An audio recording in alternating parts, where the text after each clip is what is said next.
We spend far too much time worried about what makes us different than the next person or better than the next person, and not enough time thinking about why we should respect the next person. We all have a story, an overarching theme that runs through our lives and makes us who we are. The problem is, we think that since each of our stories is different, there's not a lot of perceived value and shared struggle. But we have far more in common than we can imagine, and what motivates one person can certainly help us as well. The Third Lab podcast is about understanding, respecting, and appreciating the struggle that it takes to overcome immeasurable odds in order to reach your destiny. Join me as I interview and bond with some of the most inspiring and incredible people, diving into their why to get a full understanding of their being. Without each other, we have nothing. So let's go on this adventure together and take on the future with open minds and open hearts. Welcome to the Third Lap Podcast.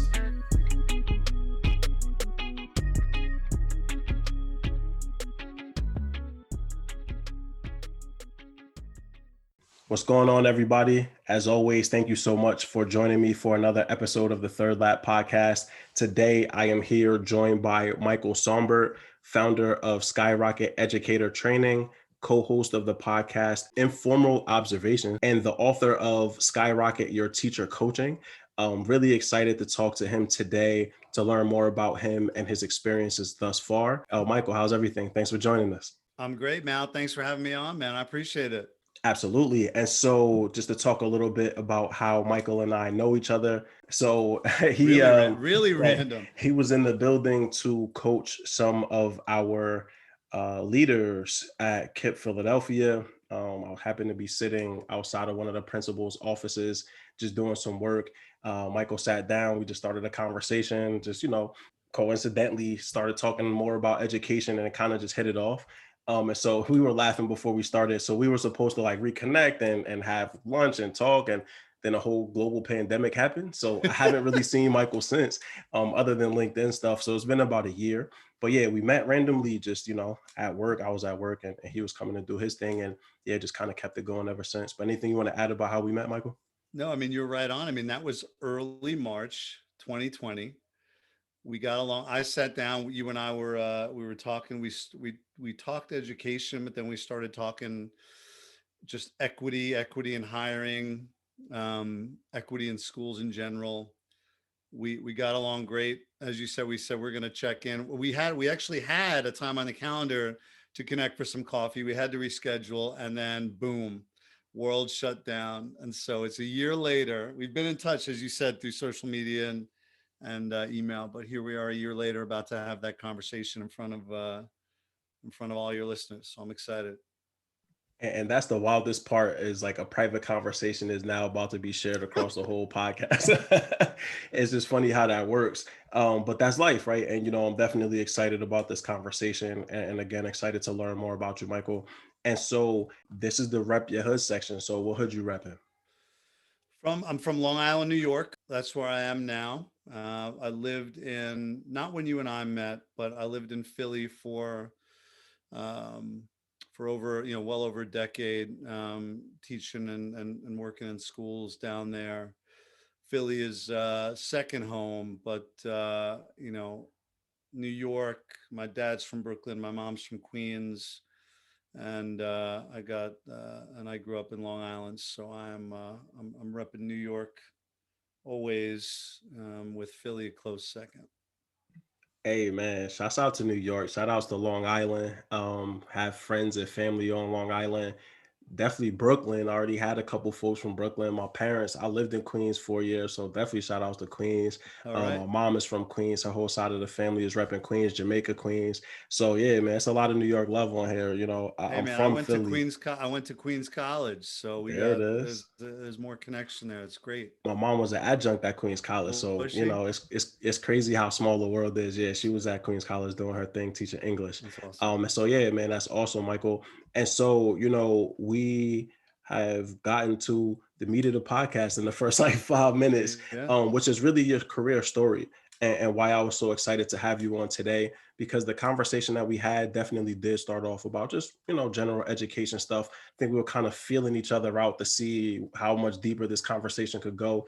But as you mentioned, like we got into a pretty deep conversation around equity and inclusion. And anyone that knows me Those are things that are very near and dear to my heart. And so I really enjoyed our conversation. And so partially to extend that conversation, but also again to really dig into your own personal story to learn more about you. So yeah, Michael, start us off on your career journey wherever you see fit. Great. I appreciate it, Mal.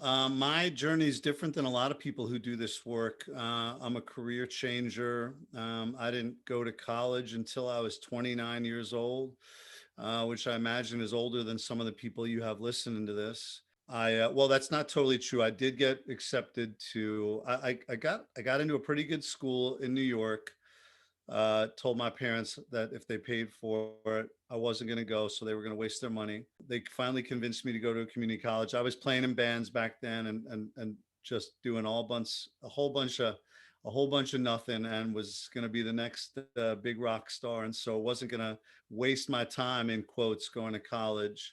They did convince me to go to a community college. Day one, I show up, decide not to go to school, go to the beach with my friends, smoke weed, and then we just never went back to school and just dropped out like after the first day. And it took me about 11 years after that to go back to school. I owned some businesses in New York. I did some construction type stuff, and realized not too quickly, but somewhat quickly, that the job was just going to beat the heck out of me, and I wasn't going to be able to do that for long. And decided I've got somewhat of a brain, and let me use it. And so went to school, like I said, Queens College, and found out about, after I graduated, I found out about a charter school in Philly called Mastery Charter Schools, which I'm sure some of your listeners are familiar with. And they were hiring teachers, and so for some crazy reason gave me an interview. And I went into my interview. My degree is not in education. My bachelor's isn't in education. My master's is, but I went in, and as you know, because we've met in person, I have a lot of tattoos, including a tattoo up on my neck. And I was terrified that they were going to see the tattoo on the neck and not give me the job. And so I wore the highest collared shirt I can find. I went in to do an interview and then a demo lesson. But the second the lesson started, a student, because kids are smart as all anything, a student pointed to it and whispered to his friend, and now everybody was on to me. But it didn't matter. The story goes that after my demo lesson, that the woman she was the director of assistant principal of school culture for the school I was interviewing at. She spoke to the chief schools officer and said, "Hey, got somebody, tons of potential, not that good yet, but tons of potential, but like it's got a lot of tattoos, including one on his neck." And the chief schools officer said, "Well, are any of the tattoos swastikas?" And she was like, "No, no, of course not." And he was like, "Then if he's got the goods, hire him." And so yeah, I became a teacher. I loved it, but I said, I want to have a even deeper impact. And so then I became an instructional coach for Mastery, and I was coaching teachers across all the middle and high schools, and 5,000 or plus or more students, and coaching teachers. And that was great. And I said, I want to have more impact. How can I do more for kids? How can I do more for communities and for families? And so I became the director of strategic partnerships for Mastery Charter Schools. And at the time, and maybe still, I don't know, I'm not connected with Mastery anymore, though I still have a lot of friends there.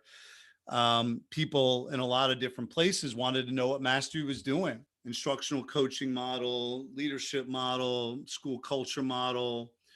And so the director of strategic partnerships was charged with hosting folks when they came to Philly, going to different cities and different states to train people up, to learn from them.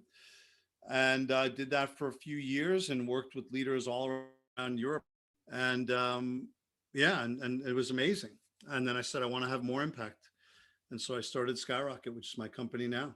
And a couple things that I heard, or actually one thing I heard repetitively, which is I want to have more impact, right? And it seemed like each rung that you went up, or each opportunity that you took on that scaled your um, just ability to influence change across the board, was like, I want to have more impact.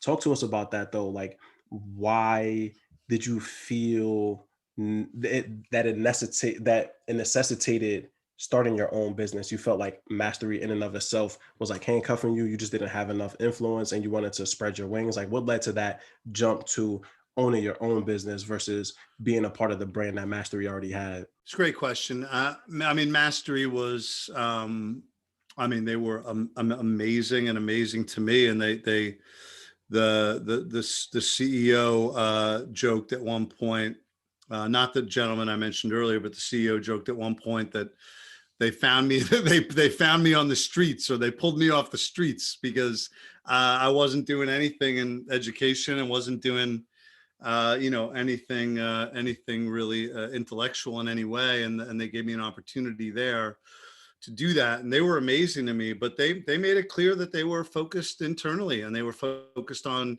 their own schools, and that partnership role was going to be, always a small part of what they did. And I mean, it was as amicable as a split could be, and they were amazing as I went out and did this. But Mal, I saw out in the world that there were a lot of, I mean, a lot's an understatement, really passionate, really smart, really well-intentioned school leaders and teachers that weren't doing so many of the things that I'd been trained on, so many of what I would consider to be foundational pieces, and of course advanced pieces as well, but foundational pieces first. And so folks weren't getting results, and they weren't, despite all the wanting to in the world, they weren't creating radical change for kids, and were wondering why. And for me, it was like, not that the answers, quote unquote, that we have at Skyrocket are the answers, but they are some answers. And that we had some answers that folks, it's almost like we had the answers to the test, and you might not get an A plus, but you're going to get maybe a B or a B plus. And you're telling me that you're underwater, and you don't know why X or Y aren't happening, and you don't know why you feel like you're kind of like, walking in mud or sinking in quicksand, or whatever the expression might be. And I felt like we had a lot of these answers, and so we pulled from research and our own experiences, and I pulled from my time at Master, and we talked to highly effective leaders, and we pulled stuff from a lot of the kind of leadership outside of education. So much of the work that we do is we train people up on stuff that's even outside of K-12 ed, because we find a lot of those leadership texts, and even the way folks run their businesses, to be even more effective than a lot of what's happening in schools. And we designed the model, teacher coaching model, leader coaching models. We now do work in special ed. We do equity work, which you and I spoke about when we first met. But I said we can support people in doing this work at a higher level than they're doing it. And to your question around impact, I mean, I used to run, when I was with Mastery, I used to run a few times a year. I'd run a teacher coaching institute in Philly for leaders around the country, and we'd have some folks that would come internationally as well.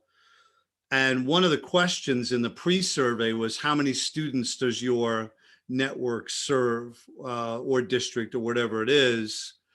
And I would tally those numbers. It was an annoying process, to be honest, but I still would tally the numbers, and we'd have 80 people in the room, most of whom have never met each other, and certainly who I'd never met outside of a handful.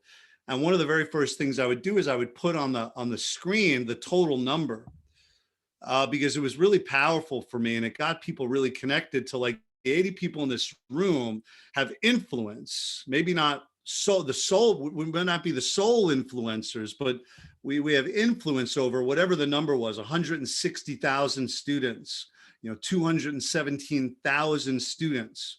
And I've always been just, even before I got into ed, I've been interested in impact, and how can we do the most for for the most amount of people.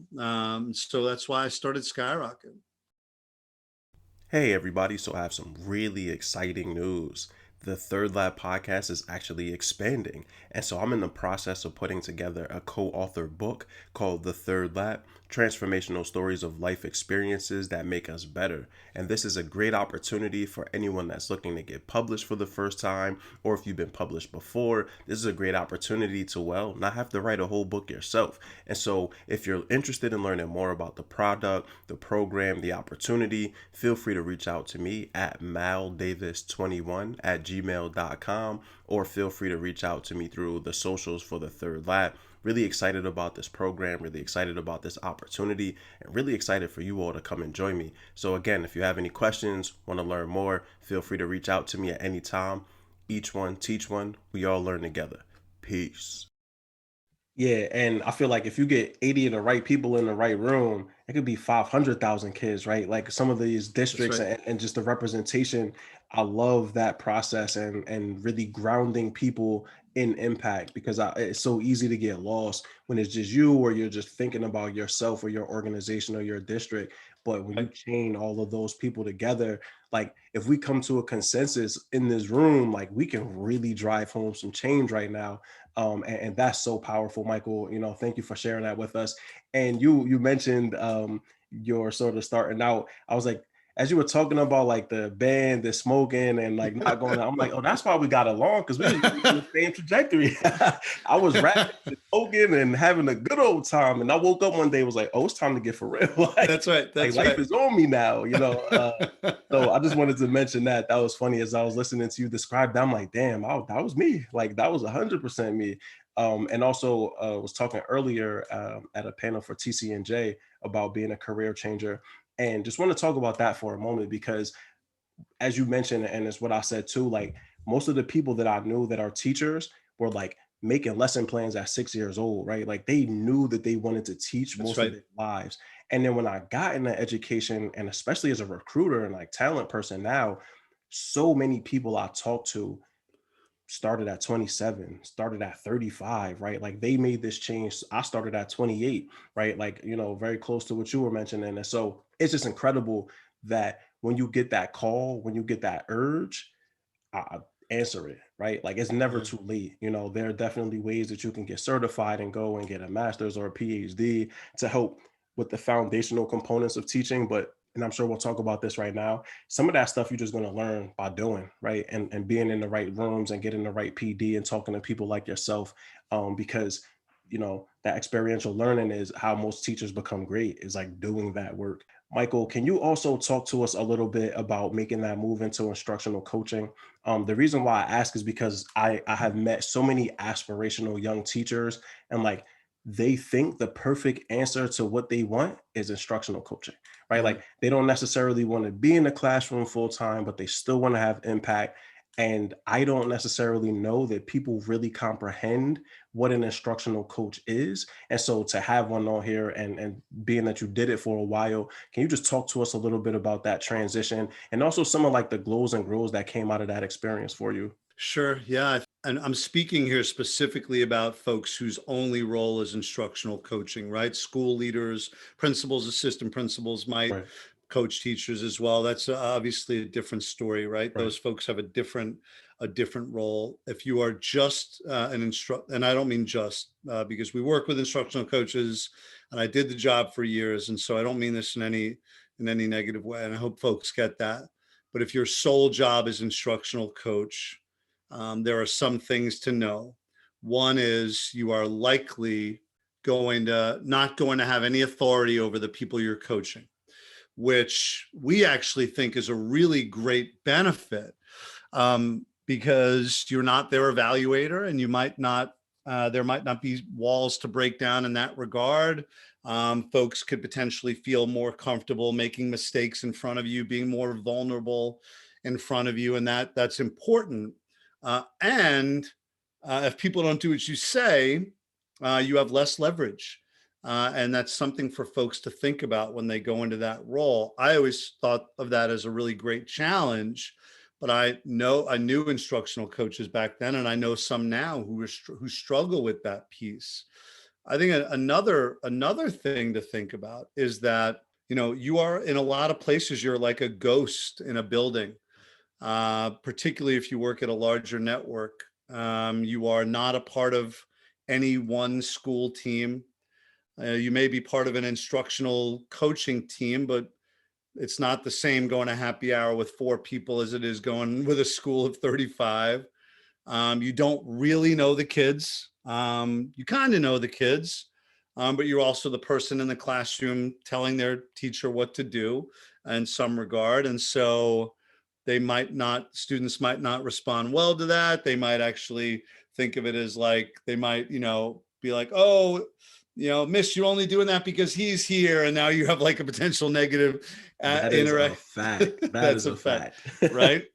You don't do that when he's not here. You're only doing it because he's here, and that type of stuff. And so I think we see instructional coaches, and I certainly struggled with this a little bit too. That you're kind of you're not really home anywhere. My boss at the time, when I first became an instructional coach, said, you'll know you've kind of made it when you start getting invited to school happy hours, because they see you as like part of their staff. And I remember being like really excited when I would. I think he may have told me like, don't go, or like, don't spend too much time there. But so those are some of the things for people to think about. I think on the plus side, and I don't know why I went to the grows first, but because that's not usually the way I do it. But on the plus side, the work ends, and if you are a teacher, and I know the teachers listen to this, no, the work it doesn't end. I mean, some folks just came off spring break. I'll bet people were lesson planning all weekend long and grading papers. And it just doesn't. I mean, teachers right now are thinking about what they're doing tomorrow, and they're thinking about the copies they need to make. And when you are an instructional coach, at least everywhere that I've ever worked, which is a lot of places, the work ends. Sure, you might be putting together the agenda for the coaching meeting tomorrow. It is a different level of responsibility. I put it like this, Mal. Like, if a teacher gets stuck in traffic and he's going to be 30 minutes late, that's a big deal, right? Somebody has to cover that class.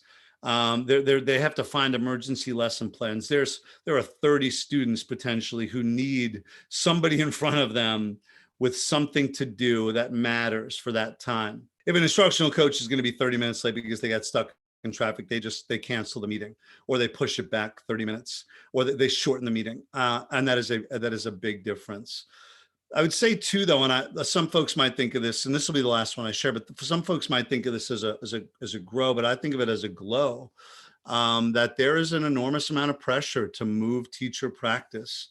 Our approach, and I know we'll talk about this, but our approach to teacher coaching is different than almost anyone's approach to teacher coaching, in that we don't see our coaches at Skyrocket the way many people see them, as helpers, as folks who make suggestions, as folks who share resources and maybe materials, as the nice person who is there to like thought partner with you.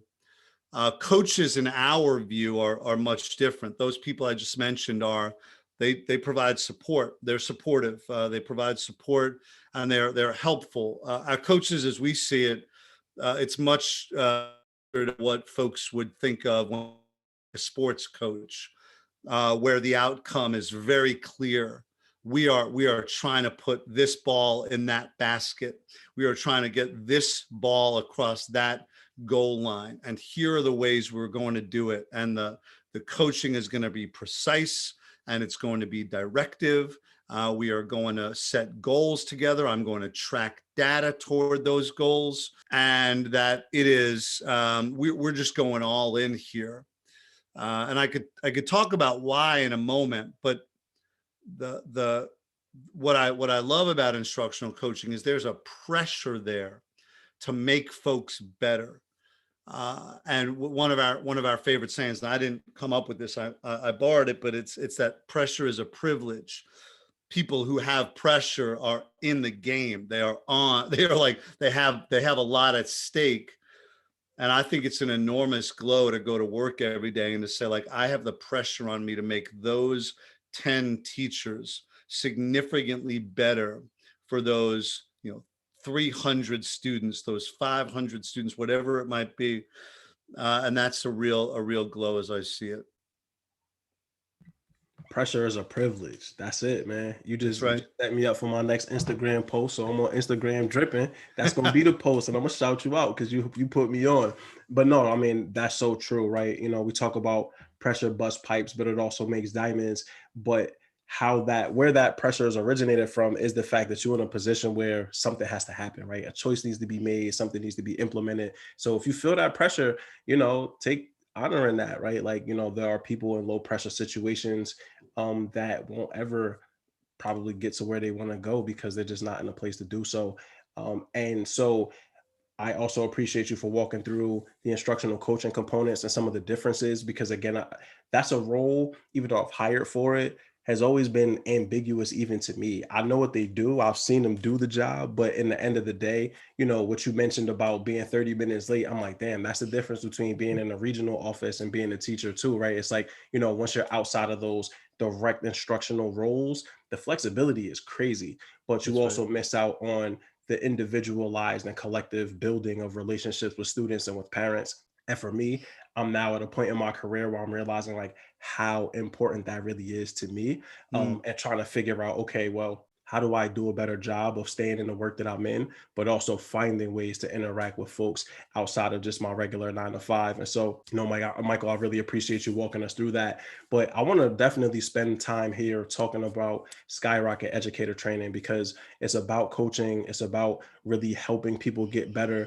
You mentioned the intentionality component of it, right? It's like being a head coach and not just an assistant, that you're there to coach folks in a direction where we're headed towards an end result. And we know what the end result is. And so like, now let's help people to get there. I've seen you in action. I've seen the folks that you've hired in action. Y'all drive the results, brother, right? Like you still yeah. open for a reason. And so I would love to hear first about that transition, as an entrepreneur stepping out on your own. What was that like? Talk to us about some of the challenges that you had to confront initially, but then ultimately, almost 5 years in, what are some of the growths that you've seen with your company? And where do you see yourself headed next?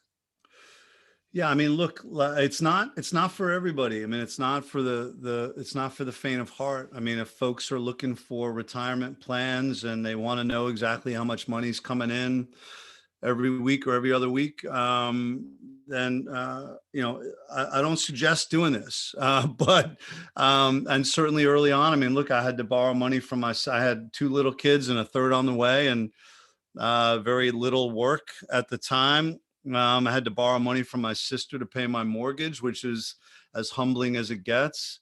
Um, but I knew that I knew that what we were doing was right. I was confident in the model that we designed, despite the fact that it was really early on and it has evolved, 2 dozen times since then. But I think early on, if you want to know lessons, I mean, I think some lessons that on the good side are that I stuck to my vision. I said no to work when I felt like the folks didn't get what made our work different than what they were currently doing.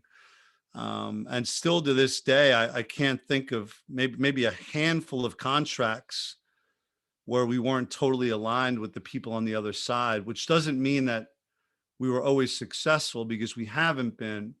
And it doesn't mean that we only partner with people who are exact, fits for us in terms of their belief system and ours, because we're not only working with folks who we agree with. We want to work with people who don't totally agree with us, but we want to have an opening. We want to know from the people we partner with that you are willing to do uncomfortable things if it means that kids and families are going to benefit, that you are willing to, as we say at Skyrocket, walk toward the pain and have those uncomfortable conversations and provide that real-time coaching to teachers, and have a teacher get up and practice something 50 times in a coaching meeting if it means that they're going to get better at it and they're going to be better at it forever. And so we've certainly partnered with tons of folks for whom some of those things I mentioned were foreign, but they said, yeah, we're open to it. There's only a handful of times when I think we've taken a chance on something where it felt like the other people didn't really get what made Skyrocket different and what made it great. And those partnerships, they all went poorly. I shouldn't say that. A couple, there were a couple where we were able to break down some walls, but most didn't go well. So I think I stuck to the vision, which is important.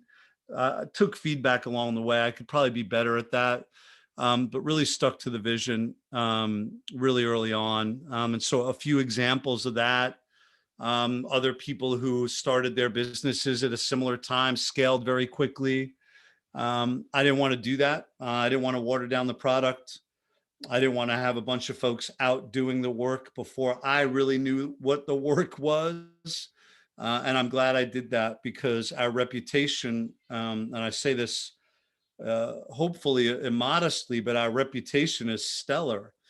There's nobody who's worked with Skyrocket that I can think of that says those guys don't know what they're doing, or that team doesn't know what they're doing, or that it was right? Like, I can't think of a worse thing now. Like, if folks said we effing hate Skyrocket, and I don't know if I can curse on your podcast, so I'll say effing, but we effing hate Skyrocket. They are a bunch of arrogant asses, and we don't they think they know it all. Like, I'd be better with that than folks saying, we worked with Skyrocket, it was And so I think that not scaling too quickly was an important, sticking to the vision, not scaling too quickly was an important part of that. I think in terms of stuff I learned, it's probably the big one is don't take things personally in business. I have a belief, or I had a belief. I still think I have it. The best idea should win. It doesn't matter. There's no politics here. It's not about the dollars. The best idea should win.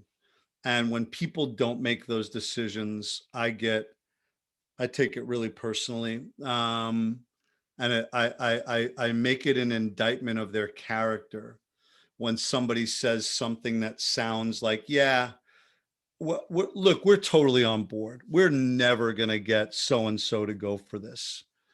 So we can't partner with you, right? Now, those folks aren't blowing smoke, right? They are genuinely telling me something that they believe, but like, hey, it's like, this sounds amazing, and like, but we're just not gonna be able to convince so-and-so. And that early on, I took that stuff very personally. I would think, and sometimes say, I'm like, why don't you all just quit?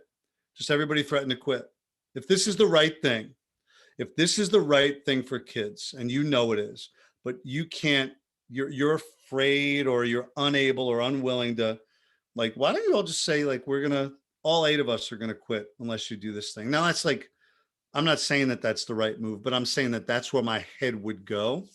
And I do a lot less of that these days, though I still get there. There's definitely people who've been on the receiving end of some harsh words from me. And I think I more often than not regret that.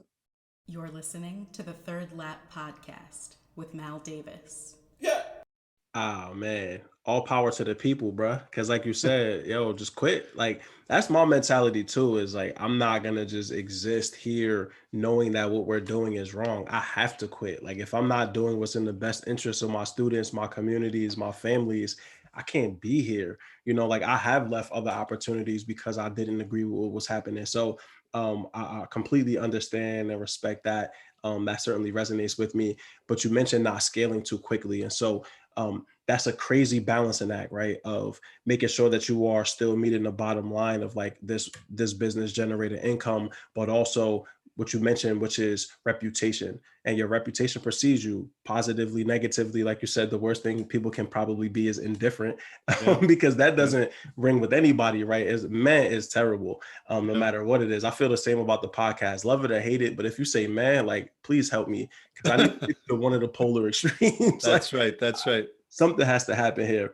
But Michael, thank you for walking us through that process. You also have your podcast. So informal observations, shout outs to Antonio Vance as well. So yeah, man, talk to us about that. So you created this arm of Skyrocket. what was the purpose of it? What are you looking to accomplish with the podcast? Yeah, and I see, so the episode I'm looking at right now, bacon, egg, and cheese steaks, building authentic relationships. Yo, I don't know if people outside of New York understand how integral bacon, egg, and cheeses are in a relationship between an educator and their students.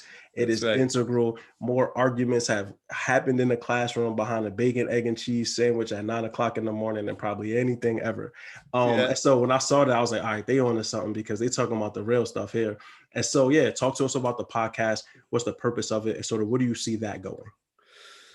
Great. I mean, look, we started in formal observations, and obviously it's a play on words. Formal observations in schools are a controversial topic, to say the least.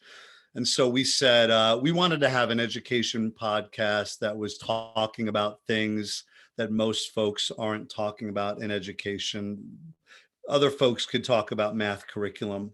We want to have the real conversations. That, in fact, the episode we're releasing on Friday is what we call the equity hypocrisy, and it's about schools and districts and networks who say, we care about equity, we care about diversity, we care about Black and brown kids, and we're going to read one article a month and then not do anything else. And we're going to rail against state tests because they're racist. And we're going to say that setting goals is perpetuating white supremacist culture, and then not do anything else around. So I'm talking about real-time coaching in classrooms, providing practice opportunities for teachers, holding teachers accountable for submitting lesson plans, providing in-depth and accurate feedback on those lesson plans. And so, and this is just one example of one episode where we are just having a conversation about what happens in schools that most folks aren't. Where we talk about, there's just too many buzzwords in education. Everybody talks rigor. Nobody can define it. It's this stupid buzzword that people use. And there's just tons of this stuff happening in education. I feel like we are having one of the most honest conversations about K-12 education, while also we have a cocktail or multiple cocktails every episode. We have a lot of fun. We laugh. We have guests like you do, but we also get really in the weeds about stuff in schools, teacher evaluations and things like that, that folks aren't really talking about. Yeah, I mean, real talk in education, especially urban education, is so needed because, like you said, there are a lot of buzzwords. I remember BIPOC popped up. I had no idea what BIPOC meant for several months, even though I heard people using it, and I had to literally Google it because it just started, right? Like anti-racist teaching, I saw for the first time a year ago, and I was like, okay, like that's cool, but like all of a sudden now everyone is using this terminology. At that point, in my opinion, it loses power because now it's rhetoric, right? Like we're just saying it because it's supposed to be said, not because we believe it, not because, like you mentioned, we have systems, we coach people for it, like our pedagogy doesn't match it, but we say it. We have a nice thing on our website about diversity and inclusion, and That's right. we check those boxes. But like that has been what diversity was to the power dynamic the entire time, was checking boxes, right? Like, okay, by state law, we have to check these, we're going to check these boxes. And so that approach is toxic in education. And I see it all the time. Well, look, for all us, the time. Mal, for us, one of our mindsets at Skyrocket, I just talked about another one, which is walk toward the pain, but a different one is execution is everything. And we tell schools all the time, it's not about the thing. It's about how well you do the thing, right? And folks will say to us like, oh, we're using this new, ELA curriculum. Got it. Fine. I get it. What do you think of it? I'm like, it's a thing. It's a thing, right? You're not going to become Michael Jordan by putting on Air Jordans, right? It's a thing, right? So like, how are you going to use the thing? And so that's to your point, right? Like, and we say to people all the time, restorative justice, great. Okay. Talk to me about the plan. What does it look like? Oh, God, like it's like the ideas are easy, right? Like ideas are easy. Everybody's got those. It's like, are you willing to do the 6 a.m, right? Like are you willing to do that level of work? I described Skyrocket as we are the least sexy company out there. We're not some new thing. We're the personal trainer. Imagine you're trying to lose 5 pounds and somebody says, here's a diet pill, right? Like, well, that's all the new things out there. Here's the new math curriculum. Here's the new restorative justice piece. Like, we're the personal trainer who gets you on the treadmill at 6 a.m. every morning and just runs you until you're. It just says run. Run, right? And run Right. faster. And so it's not sexy, it's not new, it's not different, but it is it's wholly focused on results. And so to your point about the diversity work, like, I'm all for it. Let's go, right? Abso-freaking-lutely. Do it really well, and do it like it matters, in the way that it should matter, and not as some token nonsense thing or some performative piece, as you refer to it, as this checkbox, because that's hypocrisy to me. And that is, I'm like, we talked about it on the podcast. Let's say it here. Like, we are on to you. Like, we are like, we friends, we are on to you. Your teachers are on to you. Your kids are on to you. Your families are on to you. So do it well or don't do it. But don't do it halfway or even, less than that. And to your point about being on to them, so anybody listen, I feel like people listening to this probably don't have issues with diversity, but if you do, just in case, like Michael said, yeah, nah, we're on to you. It's like a teacher when your kids know you don't care, right? Like, you're Right. disingenuous. Your kids are on to you, man, and they catch on quick. Right. It's the exact same with teachers and administration. If your senior leadership is not walking the walk, like, you could say anything, like you said, talking is easy, we all have ideas and concepts. Yeah. It's that implementation phase. It's iterating again on it. It's trial and error. It's figuring out if it works and then whittling it down to something that's tangible. That process is where you see most people fall to the wayside. And yeah, it's unfortunate because I could tell you right now, like, most Black and brown people can smell the BS a mile away. Like, Yeah. and your organization has a reputation already for bullshit. So we already come through the door knowing what it is, right? And so, Yeah. all of that stuff, man, I really do hope, to your point, that people realize the importance of true diversity and inclusion and equity, because that's how all the best things have taken place, is people from various backgrounds and various intersections coming together. Like you mentioned, those 80 people in a room, right? Like, we all represent different networks. And when we could come together and work together and have conversations like you and I are having, have conversations like you and Vance have had, anything can happen. But like, when you get into, I'm Black, they're this, I'm a man, they're this, I'm hetero, they're this, nothing takes place, right? And That's it right. all is just us versus them. And no positivity has come from a us versus them binary mentality. And so, Michael, again, man, I really just appreciate your time. You've walked us through, all of the phases of your career to this point, and even the podcast and where you see this headed in the future. I would just love to hear what's your motivation. It's not easy to be an entrepreneur, certainly not easy to continue to be an entrepreneur. And so what keeps you pushing? You mentioned influence and being able to scale in a reasonable manner. Yeah, man, what keeps you going? What's your why? Yeah, it's a great question. Obsessed, maybe too strong. I don't know. Maybe it's not. We want to make people better.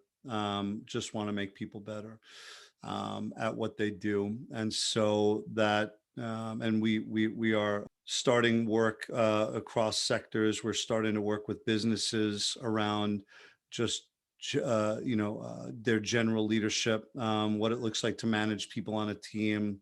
We want to make people better. We want to make them more productive at whatever that is. And so if it's in schools, it's that leaders are better, so that teachers are better. And we don't even use the term better. We say more effective. But like, leaders are more effective, teachers are more effective. Students are the students get the benefit of that, right? They are more effective at whatever the subject is, whatever the learning is.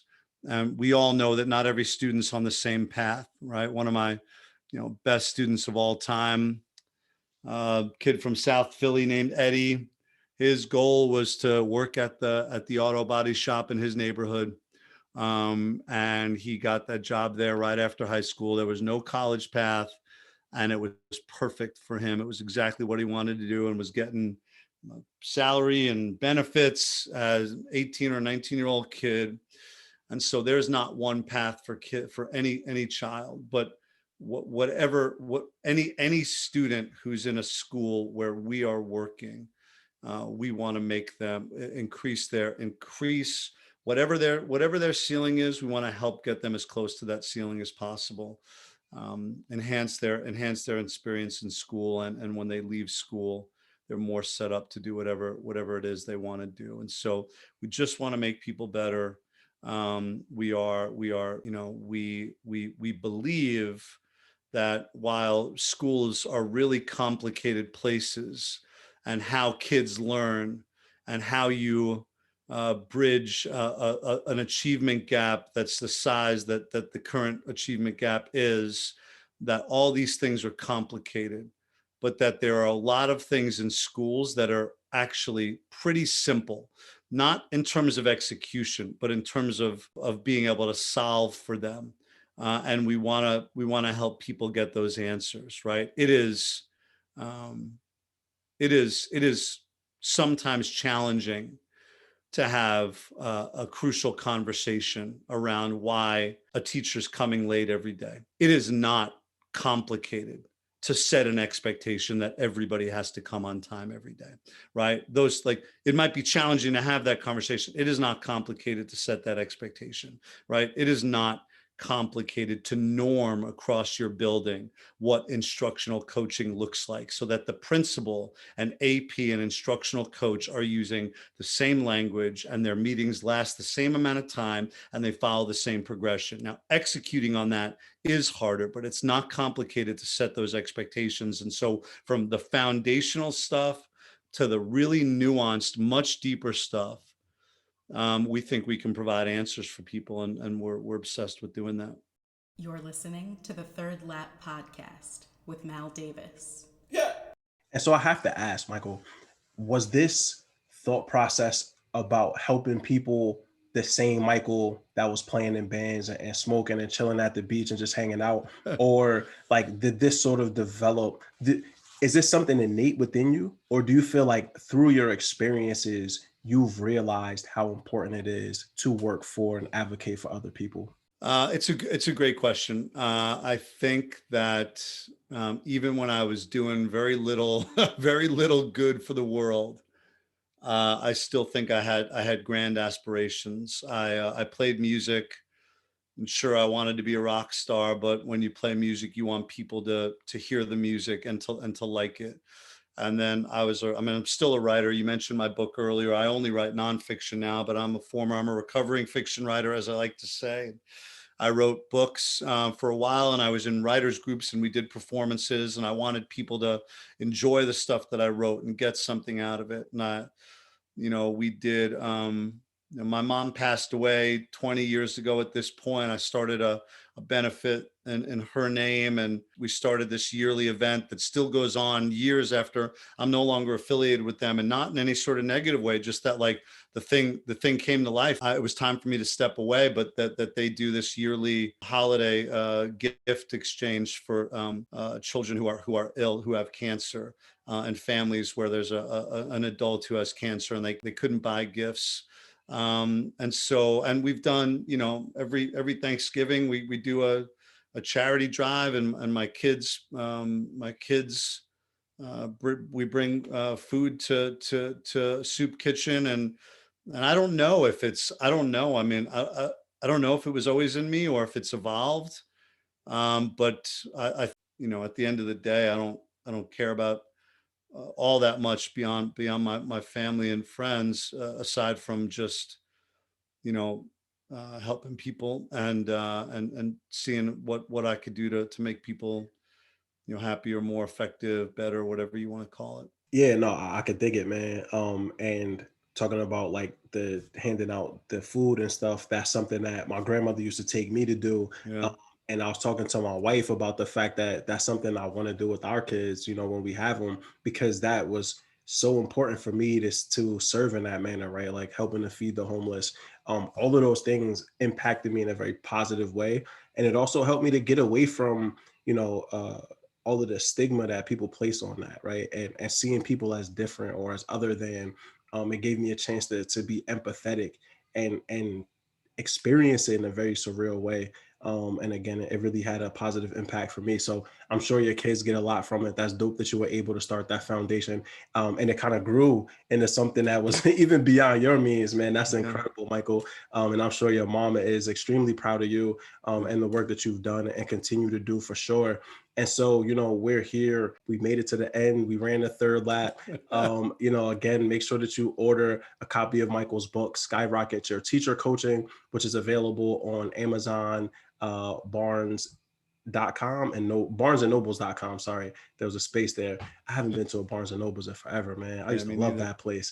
But yeah, make sure to pick up a copy of Michael's book.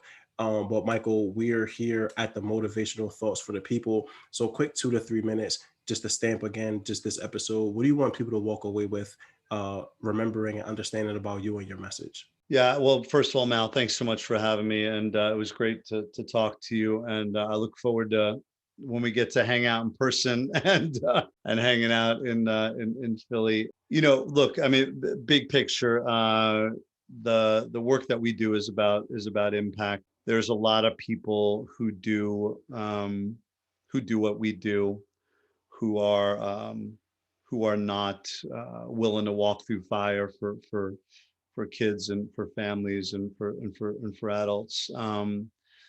We know those folks don't have they don't make change, and we think it's a real shame that there are people who are spending time and taking people's time and taking people's money without being willing to put themselves in those, in that position of that pressure position. And so whoever's listening to this, or if you're an entrepreneur or you're somebody who's a teacher and you're in your first year, like, I would, if you hear one thing here, it's like, walk toward the pain. What's the problem that needs to get solved? Walk right toward it. And be unapologetic about that. Yeah, and it's funny that you stated that way. Walk towards the pain. I feel like that's been my whole life. Is just the mentality. You can't duck it. Like, you could run from it, but it's gonna catch you. Actually, some of the best advice I ever got. I was wilding out, living in Texas, doing a whole lot. Came home at 4 o'clock in the morning to my aunt's house, just doing too much. Yeah. And she's literally up in like her nightgown. May my Aunt Connie rest in peace. I miss you, Aunt Connie. But she's in her nightgown. She stops me in like the foyer area and was like, Malcolm, you can run and you can move and you can go anywhere that you want to, but until you address whatever it is you're running from, it's always going to chase you and catch you. That's and right. I was like, yo, hold on, what you mean? I'm 19, so I was high, so I'm like, I didn't sink in the way it probably should have. But man, like, I've lived my life pretty much to that point because it's so real. Like, you have to confront it, you have to deal with it. Running away from it is only going to chase you and it will catch you. And when it catches you, it's so much worse because you aren't ready for it, right? So walk towards that pain, folks that are listening. Make sure that, again, pressure is a privilege. So if you feel pressure, understand that is a privilege. All those folks aspiring to be instructional coaches, I hope that Michael put you on game so you can understand potentially what you're walking into. Some definite glows and grows there. And then again, for all our entrepreneurs, Michael, again, you spoke so much about the process, what you learned. I think not rushing to scale is a lesson that pretty much everyone can learn, right? Because in the end of the day, if you grow faster than your product can handle, your reputation is going to fall apart pretty quickly. So, we are here at the book list. I'm going to add your book to the list, of course, but any other books that you want to mention, or any movies, TV shows, anything that's bringing you and your family joy at this moment? Well, we're doing movies. I'm not sure if your audience will be into that, but we do a cartoon movie night every Saturday with the kids. We're doing Space Jam this Saturday. I am desperately trying to get my oldest son, who's 7, into basketball. I am a huge basketball fan. He stayed up late with me last night to watch the national championship game, Baylor thumping Gonzaga, and he was eating popcorn. I said to him, I'm like, Max, isn't this awesome? We're doing 2 things that we love. We're eating popcorn and we're watching basketball. And he goes, well, And so I'm trying to plant the seed in his head. But he goes, well, I love eating popcorn. Basketball, I'm not so sure about yet. So we'll be watching. Max is an independent thinker. I He's love an it. independent thinker. I'm trying to indoctrinate him. So we'll be watching Space Jam on Saturday. But in all seriousness, I'm rereading a book by a guy named Patrick Lencioni called The Advantage, and I highly recommend it. And he's a business consultant, but it's so relevant in schools. And he talks about the 4 disciplines for creating successful organizations, and they are: number 1, create a cohesive team, and which is obvious, right? And he knows it's obvious. And then it is create clarity, reinforce clarity, over communicate clarity. Create clarity, reinforce clarity, over communicate clarity. And I really suggested, folks, I know you have a lot of educators listening, read this book, because it is all about, if we asked 100 educators and we got them away from the buzzwords, and we got them away from all the curriculum talk and all this stuff, I'm confident that would tell us that the biggest, our school network, district, et cetera, are a result of a lack of clarity, a lack of clear expectations for who does what, a lack of expectations around, around all the little things, around like deadlines, to all the big things around organizational shifts. And so read The Advantage by Patrick Lencioni. It is a great book. That sounds like an awesome book. It's funny that the last 3 are clarity, and clarity and communication, right? And I think that the 2 of them potentially go in hand, because you can't have clarity if you don't have concise communication, right? And so, there's such an important lesson to be learned there. And I can be honest, having started 2 businesses before this podcast, no, it's not that simple or straightforward to know that you have to create a cohesive team. And not only do they have to be cohesive, but you all have to cover each other's blind spots. And like, that was for me the most difficult thing to understand, is like, yo, I want to be in business with the homies. Like, these my friends. Like, we literally were all good at the same damn thing. Right. Never took off, right? And so, as I'm looking to work with other people, what up, Tim?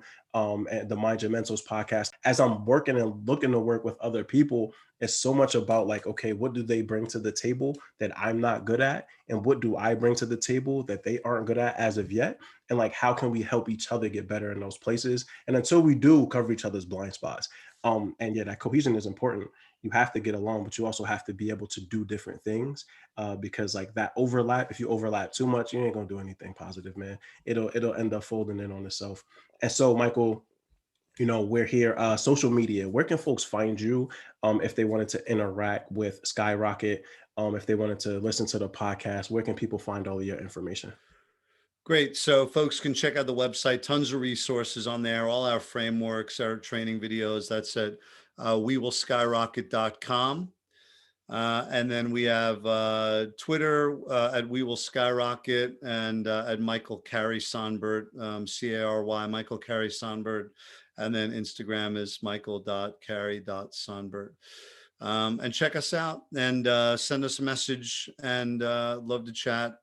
We say we'll talk to anybody about anything education related at any time. So we'd love to chat with you all. And thanks so much for having me, man. This has been awesome. Yeah, no, thank you again for coming.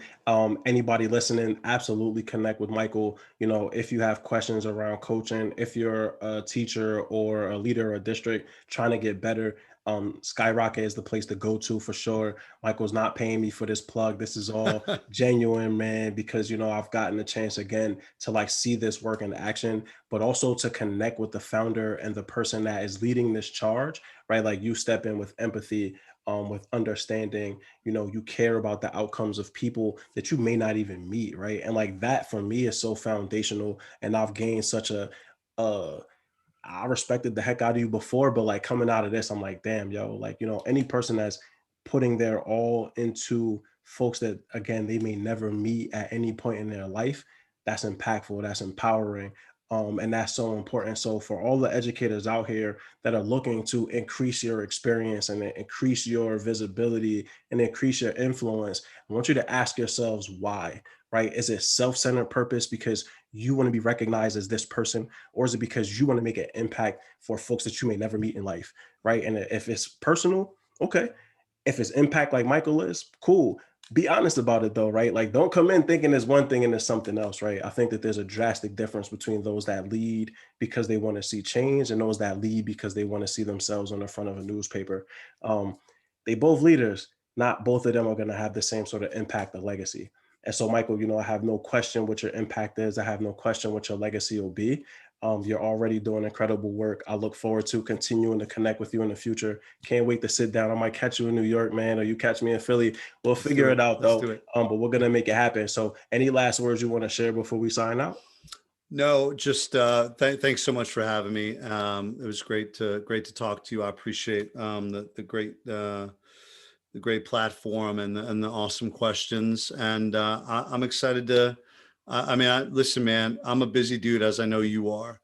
There's a reason why you and I sat at that table Right. at Kip in West Philly, and Yes, sir. and hit it off, right? And I know we're at Du Bois, but it's like we were like we hit it off, right? And there's Yeah. a reason.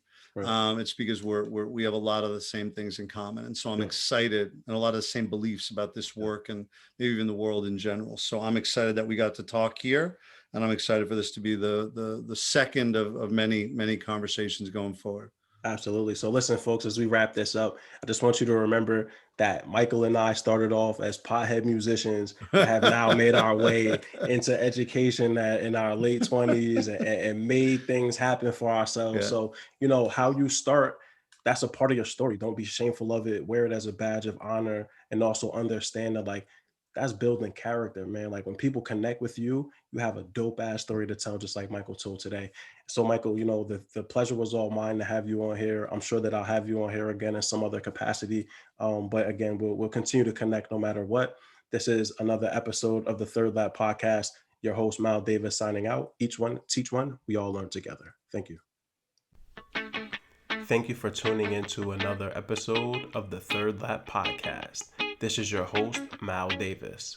Please visit thethirdlappodcast.com for more information about the podcast, about our guests, and also to see our reading list. You can find us at The Third Lap Podcast on LinkedIn and Facebook, at Third Lap on Twitter, and at third_lap_podcast on Instagram. If you know anyone that would be great to be featured on this show, please reach out to our host, Mal Davis. He's always looking for interesting people to learn more about them and to talk about their pathway. Thank you so much again. Have a good one.